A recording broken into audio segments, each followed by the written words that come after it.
This is nothing three এ এবং কি nothing three এ pro, এই দুইটা প্রোডাক্ট আমি আনবক্সিং করে দেখাবো এবং কি এখান থেকে আপনারা কমেন্ট করবেন যে কোন ফোনটা দেখতে সবচেয়ে বেটার মনে হয়েছে।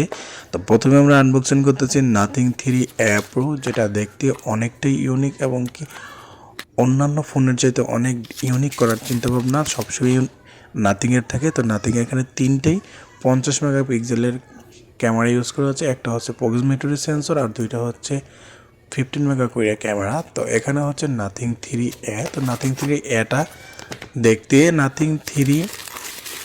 নাথিং টু এর মতোই দেখতে অনেকটা সিমিলার, বাট অনেকটা চেঞ্জ করছে ক্যামেরা পাম্পে।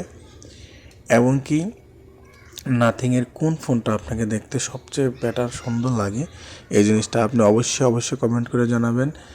আর নাথিং থ্রি এ এবং নাথিং থ্রি এ প্রো নিয়ে কোনো কিছু বলার থাকলে অবশ্যই কমেন্ট করে জানাবেন, আমি অবশ্যই রিভিউ দেওয়ার চেষ্টা করব। ধন্যবাদ, সবাই ভালো থাকবেন, ঈদ মুবারক।